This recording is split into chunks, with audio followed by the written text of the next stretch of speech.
ఆసిఫాబాద్ జిల్లాలో మంత్రుల పర్యటన సందర్భంగా కీలక ప్రకటనలు వెలువడ్డాయి.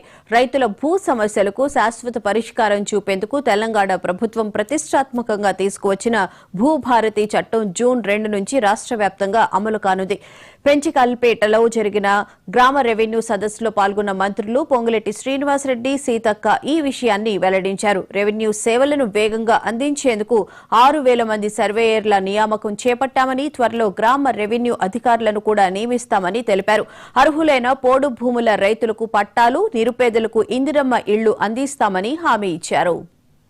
పెంచికల్పేట మండల రైతన్నలు భూమి లేక ఇబ్బంది పడుతూ ఫారెస్ట్ డిపార్ట్మెంట్ తో ఇబ్బందిని ఎదుర్కొంటున్న మా ఆడబిడ్డలు చాలా మంది పెద్ద ఎత్తున వచ్చారు. మండు టెండర్ సైతం లెక్క చేయకుండా ప్రింట్ అండ్ ఎలక్ట్రానిక్ మీడియా మిత్రులందరికీ పేరు పేరున శిరస వంచి మనస్ఫూర్తిగా హృదయపూర్వక నమస్కారాలు, వందనాలు. భూభారతి 2025 ఈ చట్టం ఆనాటి ప్రభుత్వం ఏదైతే ధరణి అనే ఒక చట్టాన్ని తీసుకొచ్చి ప్రజలు నచ్చే మెచ్చే చట్టాన్ని కాకుండా పాలకులు మెచ్చే నచ్చే చట్టాన్ని తీసుకొచ్చి ప్రజల మీద రుద్దాలని చూస్తే ఎన్నికల ఫలితాలు ఎలా వచ్చాయో మనందరం ప్రత్యక్షంగా చూశాం.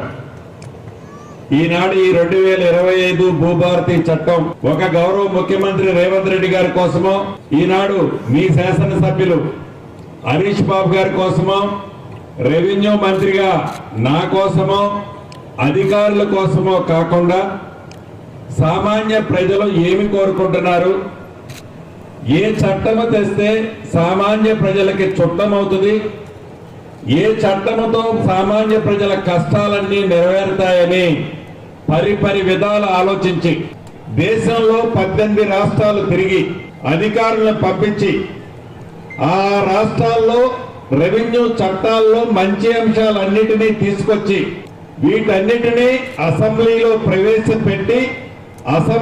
ప్రవేశపెట్టిన తర్వాత ప్రజల యొక్క అభిప్రాయాల కోసం ప్రజల సమక్షంలో ఒక 60 రోజులు ఉంచిన తర్వాత ప్రజల సూచనలు, సలహాలు, అభిప్రాయాలు అన్నిటినీ క్రోడీకరించి తయారు చేసిందే ఈ భూభారతి 2025 చట్టం.